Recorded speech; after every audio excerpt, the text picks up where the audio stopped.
ప్రొద్దుటూరు దేశం పార్టీ నేతలు అవగాహన లేకుండా వైసీపీ ప్రభుత్వ పాలనపై ఆరోపణలు చేస్తున్నారని వైసీపీ నేతలు విమర్శించారు. మున్సిపల్ చైర్మన్ ఛాంబర్లో కౌన్సిలర్లు భూమిరెడ్డి వంశీధర్ రెడ్డి, పిట్టా బాలాజీ, వైసీపీ నాయకులు బిఎన్ఆర్, గురునాథ్ రెడ్డిలు గురువారం మీడియా సమావేశం నిర్వహించారు. ఈ సందర్భంగా ఇటీవల టీడీపీ నిర్వహించిన ఆందోళనల భాగంగా ప్రభుత్వంపై చేసిన ఆరోపణలను వారు ఖండించారు. అందుకు సంబంధించిన అధికారిక వివరాలను వారు మీడియాకు విడుదల చేశారు. రాష్ట్ర ప్రభుత్వం ఇటీవల నష్టపోయిన రైతాంగానికి ఏమీ చేయలేదని చెప్పే టీడీపీ నాయకుల కుటుంబ సభ్యులే సబ్సిడీ శనగ విత్తనాలు తీసుకున్న విషయం వాస్తవం కాదా అని వారు ప్రశ్నించారు. ప్రభుత్వాన్ని అనవసరంగా విమర్శించే నేతలు దీనిపై ప్రజలకు వివరణ ఇవ్వాలని భూమిరెడ్డి వంశీధర్ రెడ్డి డిమాండ్ చేశారు.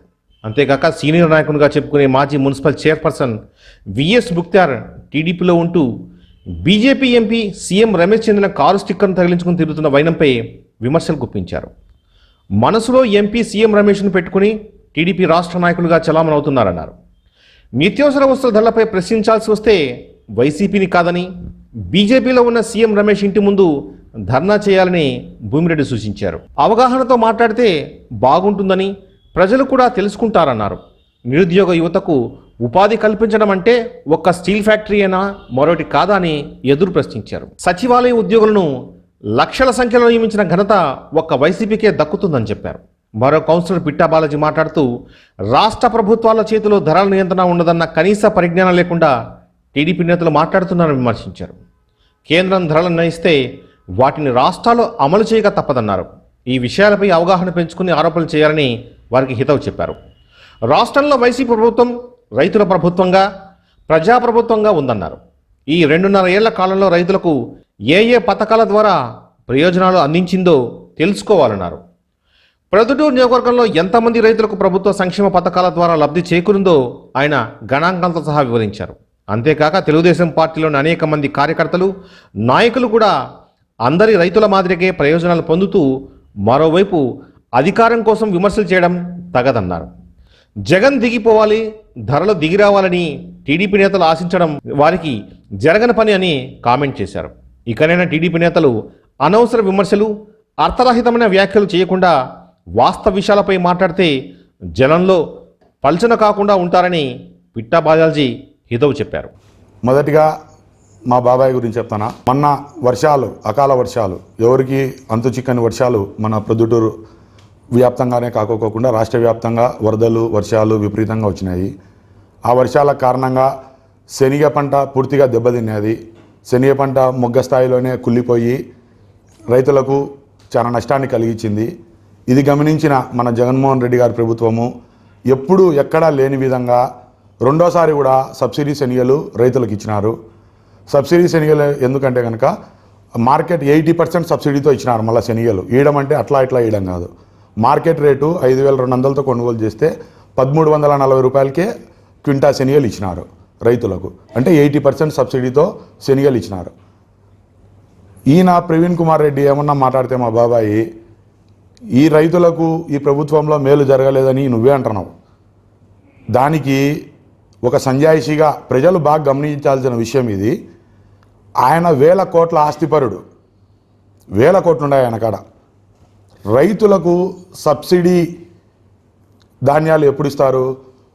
పావర్టీ లైన్, దారిద్ర్య రేఖకు దిగు ఉండే వాళ్లకు, దారిద్ర్య రేఖలో ఉండే వాళ్లకు, పేద రైతులకు ఈ సబ్సిడీ విత్తనాలు ఇస్తారు. 80% సబ్సిడీతో ఇచ్చినారు. అది చాలా గొప్ప విషయం. రైతులు కూడా చాలా సంతోషపడుతున్నారు. ఇంతవరకు ఎప్పుడు లేని విధంగా రెండోసారి కూడా శనగలు సబ్సిడీలో ఇస్తున్నారని చెప్పి ఇచ్చినారు కూడా. అందరు విత్తినారు కూడా పంటకు. ఒక ఘోరం ఏంటంటే 175 నియోజకవర్గాలకు సంబంధించి టీడీపీ ఇన్ఛార్జీలుగా ప్రకటిస్తే జనరల్గా టీడీపీ కార్యకర్తలకు కానీ, వాళ్ళకి సంబంధించిన సెకండ్ క్యాడర్ కానీ, కౌన్సిలర్లకు కానీ వాళ్ళకి ఆల్రెడీ ప్రభుత్వ పథకాలు కోకొల్లలు పడుతున్నాయి వైఎస్ఆర్ గవర్నమెంట్ నుంచి. పార్టీకి సంబంధం లేకుండా, రాజకీయాలకు సంబంధం లేకోకుండా ముక్తియారన్న అనుచరులకు పడుతున్నాయి, మా బాబాయ్ అనుచరులకు పడుతున్నాయి.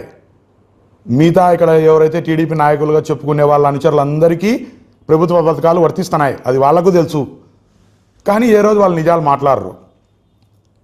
వాళ్ళకే కాదు, 175 నియోజకవర్గాలుగా ఎవరైతే టీడీపీ ఇన్ఛార్జీలుగా ఎమ్మెల్యేగా పోటీ చేయాలనుకుంటున్నారో వాళ్ళకు కూడా ఈ రైతు ప్రభుత్వము రైతులుగా వాళ్ళను గుర్తించి వాళ్ళకు కూడా సబ్సిడీ 80% సబ్సిడీతో శనగలు ఇచ్చిన ఘనత ఒక్క వైఎస్ జగన్మోహన్ రెడ్డికే చెందుతుంది. దానికి ఉదాహరణ ఇదిగోండి, కొగటం గ్రామానికి సంబంధించి రైతు భరోసా కేంద్రం కాడి నుంచి నేను ఒక డేటా తెప్పించుకున్నా. ఈసారి సబ్సిడీ శనగలు ఎవరెవరు తీసుకున్నారని ఎంక్వైరీ చేస్తే మా బాబాయ్ తరపున 5 మంది కుటుంబ సభ్యులు ఈ సబ్సిడీ 80% సబ్సిడీ శనగలు తీసుకున్నారు. ప్రజలారా ఇది బాగా గమనించండి.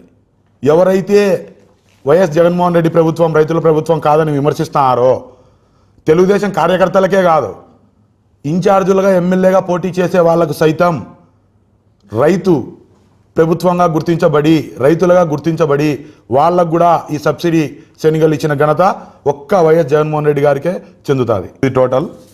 దీనికి సంబంధించి ఎవరెవరికి ఎన్ని ఎకరాలు ఉంది, ఎంత సబ్సిడీ, 5 ఎకరాలకు సబ్సిడీ విత్తనాలు 80% శనగలు తీసుకున్నారు. ఇది రైతు భరోసా కేంద్రం నుంచి మేము తెప్పించుకునేదే. ఎవరు తీసుకోవాలా ఈ సబ్సిడీ శనగలు? పేద రైతులు, దారిద్ర్యకు దిగువన్న రైతులు, దారిద్ర్య రేఖకు ఉన్న రైతులు తీసుకోవాలి. వేల కోట్లు ఉన్నాయి, 100 ఎకరాలు ఉన్నాయి. మీరు కూడా సబ్సిడీ శనగలు తీసుకొని అమ్ముకుంటున్నారా లేదంటే విత్తుతున్నారా మాకు తెలియదు. ఇది మటుకు చాలా తప్పు. మీలాంటి వాళ్ళు సబ్సిడీ విత్తనాలు తీసుకోవడం వల్ల అసలైన పేద రైతులకు తక్కువ ఇవ్వాల్సింది వస్తుంది ఈ ప్రభుత్వంలో. ఇప్పటికైనా ఇది నిజమా కాదా నువ్వు ప్రెస్ మూలకంగా చెప్తే కనుక మంచిది. ఇది నేను నిజం అంటున్నా, ఇది నిజం కాదు అంటే నువ్వు మళ్ళీ ప్రెస్ మీట్ పెట్టి నాకు సమాధానం చెప్పు. దీనికి ఖచ్చితంగా నువ్వు వివరణ ఇవ్వాల్సిన అవసరం ఉంది. నిత్యావసర ధరలు పెరిగినాయి అంటున్నారు. నిత్యావసర ధరలు పెరిగినాయి కరెక్టే. టీడీపీ హయాంలో ఇంత అని చెప్పి ప్లే కార్డులు పెట్టి చూపిస్తున్నారు. సరే ఇప్పుడు మీరు 2014 నుంచి 19 వరకు మీరు అధికారంలో ఉన్నారు. అప్పుడు 2004 ముందు కూడా మీరు అధికారంలో ఉన్నారు. టీడీపీ ప్రభుత్వమే ఉన్నది. అప్పుడు రేట్లు ఇప్పుడు రేట్లు ఒకటేనా? లేదు. 2004 తర్వాత కాంగ్రెస్ ప్రభుత్వం వచ్చింది. 2004 తర్వాత వచ్చిన కాంగ్రెస్ ప్రభుత్వంలో ఉన్న రేట్లు ఇప్పుడు మీ టీడీపీ హయాంలో మీరు చూపించిన రేట్లు ఒకటేనా? ఏమన్నా అర్థం ఉందే మీరు మాట్లాడే దాంతో? ధరలు పెరిగినాయంట, జగన్ దిగిపోవాలంట, ధరలు దిగి రావాలంట. ధరలు నిర్ణయించే శక్తి రాష్ట్ర ప్రభుత్వానికి ఉందని మీరు అనుకుంటున్నారా? ఇది మీ అజ్ఞానాన్ని నిరూపిస్తుంది. రాజకీయంలో ఎవరు నిర్ణయించాల ధరలు? సరే, ఆంధ్రప్రదేశ్లో వైఎస్ జగన్మోహన్ రెడ్డి గారు ఉండడం వల్ల నిత్యావసర ధరలు పెరిగినాయి. పక్క రాష్ట్రం తెలంగాణలో ఏమన్నా 50 రూపాయలు తక్కువ ఉన్నాయా ఈ రేట్ల కంటే? సరే, మహారాష్ట్రలో తక్కువ ఉన్నాయా? అన్ని చోట్ల ఏమన్నా జగన్ గవర్నమెంట్ ఉందా? అన్ని చోట్ల ఇంతకుముందు ఏమైనా టీడీపీ ఉన్నదే? ఇంకొకటి మా ముక్తియారన్న చెప్తాడు, ఒక్క ఛాన్స్ ఇవ్వమని చెప్పి అడిగి జగన్మోహన్ రెడ్డి ముఖ్యమంత్రి అయినాడు అని చెప్పినాడు. ఒక్కసారి ముఖ్యమంత్రి పదవి ప్రజలు ఇస్తే దాని ఇంపాక్ట్ ఎట్టుందంటే కనుక ఒక్క ఛాన్స్, నాకు లాస్ట్ ఛాన్స్, ఒక్కసారి నాకు ముఖ్యమంత్రి ఛాన్స్ ఇవ్వండి అని ప్రాధేయపడే స్థాయిలో చంద్రబాబు నాయుడు దిగదార్చాడు మా వైఎస్ జగన్మోహన్ రెడ్డి సంక్షేమ పథకాల ద్వారా. అది బాగా గుర్తుపెట్టుకో. ఇంకొకటి చెప్తున్నా ముక్తియారా, నాకు బాగా గుర్తుపెట్టుకోన్నా, నువ్వేమో టీడీపీ, నీ వెహికల్కి వేసుకునే స్టిక్కర్ ఏమో బీజేపీ కమలం పార్టీది, రమేష్ నాయుడుది. అంటే నీ మనసులో ఉండేది వేరు, రమేష్ నాయుడు. ఎవరైనా ఎవరికి ఇస్తారు స్టిక్కర్లు? ఎంపీటీ అతి ముఖ్య అనుచరులకు ఇస్తారు. నీకు ఇచ్చినాడు. నువ్వు టీడీపీలో ఉన్నావు, బీజేపీకి సంబంధించిన కమలం స్టిక్కరు నీ బండికి వేసుకుంటావు, రమేష్ నాయుడుకి మద్దతుగా ఉంటావు. ఈడొచ్చి నిత్యావసర వస్తువులు తగ్గాల, విశాఖ స్టీల్ ప్రైవేటీకరణ చేయకూడదు అంటే ఇవన్నీ ఎవరు దీనికి ఎంత కారణము? కేంద్రంలోనే బీజేపీ ప్రభుత్వము. నువ్వు నిజాయితీగా పోయి ధర్నా ఎవరి కాడ చేయాలా? పోయి రమేష్ నాయుడు కాడ చేయాలి. నువ్వు ఎసెన్షియల్ కమాడిటీస్ యాక్ట్ 1955లో భారతదేశ ప్రభుత్వం ఒక యాక్ట్ ఉంది. దీనికి ఎసెన్షియల్ కమాడిటీస్ యాక్ట్కు 1955లో ఉంది. మొన్న 2020లో కూడా ఇది అమెండ్మెంట్ అయింది ఈ యాక్ట్. ఈ యాక్ట్ ప్రకారం ఎసెన్షియల్ కమాడిటీస్ నిత్యావసర వస్తువుల రేట్లు నిర్ణయించేది day to day daily basis మీద నిర్ణయించేది సెంట్రల్ గవర్నమెంట్, బీజేపీ ప్రభుత్వం, ప్రస్తుతం ఉన్న బీజేపీ ప్రభుత్వం. ఎవరు సెంట్రల్ గవర్నమెంట్లో అధికారంలో ఉంటే ఆ ప్రభుత్వం ఈ రేట్లను డిసైడ్ చేస్తుంది. ఈ యాక్ట్ మాదో, ఆంధ్రప్రదేశ్ రాష్ట్రాందో, ఇంకొక ముఖ్యమంత్రిదో కాదు. ఇది భారత ప్రభుత్వం ముద్ర వేసుకున్న ఒక యాక్ట్. ఈ యాక్ట్ ప్రకారమే 2020లో మొన్న అమెండ్ చేసిన ఎసెన్షియల్ కమాడిటీస్ యాక్ట్ ప్రకారమే ఈ రేట్లు నిర్ధారించబడతాయి. ఇంకొక ప్రూఫ్ ఏంటంటే మీకు ఈ డేట్లు నిర్ణయించేకి ఇది minister of customer affairs, food and public distribution finance. ఈ మినిస్ట్రీ అందరికీ ఈ రేట్లను ఎట్లా డిసైడ్ చేయాలా, గైడ్లైన్స్, ఈ గైడ్లైన్స్ ప్రైస్ మానిటరింగ్ సిస్టమ్ ఒకటి ఉంటుంది, దీనికి గైడ్లైన్స్ ఎట్ ఇవ్వాలా అని ఈ ministry of consumer affairs and food and public distribution finance అందరికీ రాసిన లేఖ ఇది. ఈ లేఖ ప్రకారం వీళ్ళే డిసైడ్ చేసినారు, ఈ యాక్ట్ ప్రకారమే డిసైడ్ చేసినారు. ఏమని, ఈ నిత్యావసర వస్తువులు ఎసెన్షియల్ కమాడిటీస్ అంటే ఏంటి అని అనెక్సర్ 1లో వీళ్ళే నిర్ణయించారు, సెంట్రల్ గవర్నమెంటే. ఏంటండి, వరి అయితేనేమి, గోధుమలు అయితేనేమి, అటా అయితేనేమి, కందిపప్పు అయితేనేమి, మినపప్పు అయితేనేమి, ఇటువంటి కమాడిటీస్, నూనె అయితేనేమి, గ్రౌండ్నట్ ఆయిల్ అయితేనేమి, మస్టర్డ్ ఆయిల్ అయితేనేమి, వనస్పతి నూనె అయితేనేమి, సోయా నూనె అయితేనేమి, సన్ఫ్లవర్ ఆయిల్ అయితేనేమి, పామ్ ఆయిల్ అయితేనేమి, చక్కెర అయితేనేమి, పాలు అయితేనేమి, టీ పొడి అయితేనేమి, సాల్ట్ కూడా ఈ కమాడిటీస్ యాక్ట్లో పొందుపరిచినారు అనెక్సర్లో. అంటే డే టు డే బేసిస్ మీద ఈ ministry of food and affairs ఈ రేట్లను నిర్ణయిస్తుంది. ఇంకొకటి మీకు చూపించదలుచుకున్నాం ఈరోజు, department of consumer affairs retail రేట్లను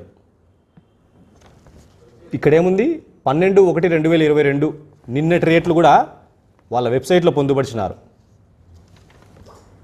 ఒకరోజు ముందు 11 డేట్ ఉంది, 2 రోజులు ముందు ఉంది, అట్లనే ఒక వారం ముందు ఏం రేట్లు డిసైడ్ చేసినాడు ఉంది, ఒక నెల ముందు ఏం రేట్లు డిసైడ్ చేసినాడు ఉంది, ఒక సంవత్సరం క్రితం ఏం రేట్లు డిసైడ్ చేసినాడు ఉంది. అంటే ఇది ఏ రాష్ట్ర ప్రభుత్వంకి సంబంధించినది కాదు, అసలు ఈ ఆంధ్రప్రదేశ్లో మీరంటున్నట్టు మా రాష్ట్ర ప్రభుత్వానికి సంబంధించినదే కాదు. ఈ విషయం కేంద్ర ప్రభుత్వానికి సంబంధించినది, బీజేపీ గవర్నమెంట్కి సంబంధించినది. మీరైనా మేమైనా ఎవరైనా దీని మీద పోరాడాల్సింది బీజేపీ గవర్నమెంట్తో. మీరు ఊరికే ప్రొద్దుటూరులో టైంపాస్ చేసే ఈ ఉపన్యాసాలు మానేసి అసలు విషయ పరిజ్ఞానం పెంచుకొని, నాలెడ్జ్ పెంచుకొని, ఎవరిని ఏమడగాల, ఎవరితో ఏం మాట్లాడాలని తెలుసుకొని మాట్లాడితే ప్రజల దగ్గర మీకు అంతో ఇంతో కొంచెం గౌరవం ఉంటుందని తెలియజేస్తున్నా. అదే కాకుండా రైతుల గురించి మాట్లాడినారు మీరు. రైతుల గురించి మాట్లాడతా ప్రొద్దుటూరు రైతులకు ఏం జరిగింది అనే ఆలోచనతో మీరు మాట్లాడినారు. అసలు ప్రొద్దుటూరు రైతులకు ఏం జరిగిందంటే, ఇది అగ్రికల్చర్ ఆఫీసర్ గారు ఇచ్చిన డేటా. 2018-19లో చంద్రబాబు గారు ఈ ప్రొద్దుటూరు రైతులకు ఇవ్వాల్సిన బకాయిలు సుమారు 17 కోట్ల రూపాయలు. ఈ సుమారు 17 కోట్ల రూపాయలు కూడా మా ఎమ్మెల్యే గారు రాచమల్లు శివప్రసాద్ రెడ్డి గారు ఎమ్మెల్యే గారు అయిన తర్వాత, మా వైఎస్ఆర్సీపీ గవర్నమెంట్ వచ్చిన తర్వాత ఆయన చొరవతో వైఎస్ఆర్సీపీ గవర్నమెంట్ 2018-19లో చంద్రబాబు గారు ఇవ్వాల్సిన ప్రొద్దుటూరు రైతులకు ఇవ్వాల్సిన బకాయిలు కూడా 17 కోట్ల రూపాయలు రిలీజ్ చేయించినారు. ఇది ప్రొద్దుటూరు. ఇంకా ఏం చేసిందంటే వైఎస్ఆర్ రైతు భరోసా కింద 2019-20, 2021 గాను ప్రొద్దుటూరు రైతులకు వైఎస్ఆర్ గవర్నమెంటు ఏం చేసింది, 40,50,00,000 రూపాయలు రిలీజ్ చేయడం జరిగింది. అంతేకాకుండా ఇక్కడుంది ప్రతి పేపర్లో ఏవో గారు ఇచ్చినట్టు, అగ్రికల్చర్ ఆఫీస్ ఇచ్చినట్టు ప్రతి పేపర్లో డేటా ఉంది మీకు. అంతేకాకుండా claim in community hiring centres, custom hiring సెంటర్స్కు 3,90,00,000 రూపాయలు. ఈ కస్టమ్ హైరింగ్ సెంటర్లు ఏం చేస్తాయంటే రైతులకు, పేద రైతులకు, మధ్యతరగతి రైతులకు, వాళ్ళకు పొలానికి కావాల్సిన వస్తువులను సమకూర్చే దానికి ఈ కస్టమ్ హైరింగ్ సెంటర్స్ వాళ్ళకి నాలెడ్జ్ పెంచేదానికి, వాళ్ళకి పరిజ్ఞానం పెంచేదానికి కస్టమ్ హైరింగ్ సెంటర్లు పనిచేస్తాయి. ఒక ప్రొద్దుటూరులోనే 3,90,00,000తో ఈ కస్టమ్ హైరింగ్ సెంటర్స్ శాంక్షన్ అయినాయి. అది కాకుండా doctor YSR free crop insurance scheme నుంచి ప్యాడీ అంటే వరికి క్రాప్ ఇన్సూరెన్సు ఖరీఫ్లో 2020లో వచ్చిన మొత్తం 33,67,15,40 రూపాయలు.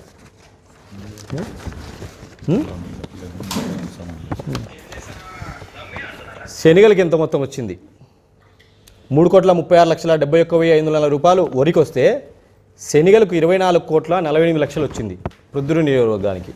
పత్తికి సుమారు 23,16,00,000 వచ్చింది. పంట నష్టం ఎంత వచ్చింది? 1,36,50,000 రూపాయలు వచ్చింది. పంట నష్టం నివార్ తుఫాను బాధితులకు నవంబర్ 2020లో సుమారు 10 కోట్ల రూపాయలు ప్రొద్దుటూరు ప్రజలకు వచ్చింది. ఇలా సున్నా వడ్డీ పంట రుణాలు వచ్చినాయి. సున్నా వడ్డీ పంట రుణాలు రబీకి వచ్చినాయి, ఖరీఫ్కి వచ్చినాయి. ఈ రెండు కలిపి సుమారు 3,90,00,000 ఒకటి. సున్నా వడ్డీ పంట రుణాలు ఖరీఫ్లో 2019లో 55,80,000 రూపాయలు వచ్చినాయి. సున్నా వడ్డీ పంట రుణాలు రబీలో 2019-20 గాను 44 లక్షల రూపాయలు వచ్చింది. ఇవే కాకుండా మొత్తం ఈ డీటెయిల్స్ అన్నీ అగ్రికల్చర్ ఆఫీసర్ గారు ఇచ్చిన డీటెయిల్స్ అన్నీ ప్రొద్దుటూరు రైతులకు వైఎస్ఆర్సీపీ గవర్నమెంట్ ఏర్పడిన తర్వాత ఎంత లాభం చేకూరింది, ఎంత మొత్తం లాభం వచ్చింది, ఎంత మొత్తంలో ప్రజలకు రైతులకు ఈ రైతు ప్రభుత్వం సేవ చేయగలిగింది అనే దానికి సుమారు 100 కోట్ల పైన డబ్బులు బెనిఫిట్ రైతులకు జరిగింది. వీటన్నిటి డీటెయిల్స్ మీకు సమూలంగా సవివరంగా ఈ ఏఓ గారు ఇచ్చిన ఇన్ఫర్మేషన్ అంతా మీకు ఇస్తాం. మీరు ఒకసారి వీళ్ళందరికీ పాత్రికేయ మిత్రులారా మిమ్మల్ని రిక్వెస్ట్ చేసేది ఏంటంటే ఈ తెలుగుదేశం నాయకులకు ఈ విషయ పరిజ్ఞానం పెంచండి, కొంచెం ఈ డీటెయిల్స్ అన్ని ఇచ్చి కొంచెం వాళ్ళు చూపించండి. అంతేకాకుండా వీళ్ళనేది ఒకటి, జగన్మోహన్ రెడ్డి గారు దిగాల, సీఎం గారు దిగిపోవాలా, వీళ్ళు ఎక్కాలా. ఎందుకు ఎక్కుతారు? ఎందుకు సీఎం గారు దిగాల? అవ్వాతాతలకు 2,500 పింఛన్ చేశారని దిగాలనా? సమూలంగా ప్రజలందరికీ ఇల్లులు కట్టిస్తాడని దిగాలనా? పేదలందరికీ పక్కా ఇల్లు దిగిస్తానని దిగాలనా? చంటి బిడ్డలకు గోరుముద్ద పథకం ఇచ్చారని దిగాలనా? మా అవ్వాతాతలకు 2,500 పింఛన్తో పాటు ఆరోగ్యశ్రీ, ఎవరికైనా ఆరోగ్యశ్రీ 1000 రూపాయల కంటే ఎక్కువైతే ఆరోగ్యశ్రీ వర్తింపజేసినందుకు దిగాలనా? అమ్మఒడి ఇస్తున్నందుకు దిగాలనా? మా చేనేతలకు సంవత్సరానికి 24,000 రూపాయలు చేనేత నేతన నేస్తం ద్వారా అందిస్తున్నందుకు దిగాలనా? ప్రతి సామాజిక న్యాయం పాటిస్తున్నందుకు దిగాలనా? ఎందుకు దిగాల? సీఎం గారు ఎందుకు దిగాల? మీ ఆక్రోశము, మీ ఆలోచన అంతా ఒకటే. ఈయన దిగాల. ఎందుకు దిగాల? ఆయన దిగడు. ఇంకా ఎన్నో రోజులు, ఇంకా 30 సంవత్సరాలు పాలన చేసే అంత పథకాలు, జనాల్లో అంత గౌరవ మర్యాదలు, ప్రేమాభిమానాలు పెంచుకున్న వ్యక్తి సీఎం జగన్మోహన్ రెడ్డి గారు. ఆయన దిగరు అనే ఆలోచనతో మీరు ఆయన దిగాలంటారు. ఆయన దిగడు. ఇంకా 30 సంవత్సరాలు సీఎంగా కొనసాగుతారని ఖచ్చితంగా దేవుని ప్రార్థిస్తున్నాం. ఇంకొంది ఏంటంటే టీడీపీ వాళ్లకు ఒక భయం పుట్టుకునేది. ఒకటి జగన్మోహన్ రెడ్డి గారి భయం, ఇంకా ప్రొద్దుటూరు టీడీపీ వాళ్ళకైతే డబుల్ ధమాకా. ఒకటి మా సీఎం గారిది, 2 మా ఎమ్మెల్యే గారిది. వాళ్ళు డబుల్ ధమాకా, డబుల్ ఫోబియాతో ఉన్నారు. ఏం చేస్తున్నాం, ఏ ధర్నాలు చేస్తున్నాము, ఏం ఉపన్యాసాలు చేస్తున్నాము, ఏం ప్రెస్ మీట్లు పెడుతున్నాము కూడా ఆలోచన వాళ్ళకు లేదు. వీళ్ళు చేసేది ఏం లేదు, వీళ్ళ వల్ల ప్రయోజనం ఏం లేదని జనాలకు అర్థమైపోయింది. ఇంకా ఒక నాయకుడు మాట్లాడుతూ ప్రొద్దుటూరు డెవలప్మెంట్ గురించి అడుగుతారు. 1 నెల కూడా రాలే సీఎం గారు వచ్చి సభ పెట్టి ఫౌండేషన్ స్టోన్స్ వేసి ఇంకా 1 నెల కూడా పూర్తి కాలే. ఆయన మళ్ళీ దగ్గర 30 సంవత్సరాల పైన అనుభవం ఉన్న నాయకుడు. ఆయన మాట్లాడతాడు. మిగతా వాళ్ళకన్నా ప్రజాక్షేత్రంలో ఓట్లు వేసుకునే దాఖలాలు లేవు. ఒక నాయకుడు ఉన్నాడు వాళ్ళకు. ఆయనకు ఓట్లు వేసుకొని ప్రజాప్రతినిధిగా ఎన్నికై దగ్గర 30 సంవత్సరాల పైన రాజకీయ అనుభవం ఉంది. మీరు పెద్దోళ్ళు, రాజకీయ అనుభవం ఉంది, మీకు 30 ఏళ్ళ అనుభవం ఉందంటారు. మరీ ఇంత దిగజారుదరంగా మీరు మాట్లాడితే ఎట్లా? ప్రజల దగ్గర మీరు చులకన భావంగా ఉండారు. ఇంకా ప్రజలు మిమ్మల్ని గుర్తించడంలే, మిమ్మల్ని ప్రతిపక్ష నాయకులుగానే గుర్తించడంలే. అసలు ప్రతిపక్షం ఎందుకు అని ప్రశ్నిస్తుంది ప్రొద్దుటూరు ప్రజలందరూ. ఇంకా రైతులకు ఏం చేసినారు అంటారు. ఇవే కాకుండా రైతులకు మా నాయకుడు రాచమల్లి శివప్రసాద్ రెడ్డి, మా ఎమ్మెల్యే గారు సుమారు 2 కోట్ల పైచులకు నిధులతో వాళ్ళకు ట్రాక్టర్లు, పనిముట్లు అందజేసినారు. ఇవన్నీ అందజేస్తున్నారు కదా. మిమ్మల్ని మేము ఒకటి అడుగుతున్నా, రైతుల కోసం మీరేం చేయాలనుకున్నారు? మీ సొంత నిధులతో ఏమైనా చేయాలనుకున్నారా? ఎందుకు తప్పుగా ప్రవర్తిస్తారు? మీరేమీ చేయలేరు, మీ వల్ల ఏమీ కాదు అని ప్రొద్దుటూరు ప్రజలందరికీ తెలుసు, రైతులకు తెలుసు, అన్ని వర్గాల ప్రజలకు తెలుసు.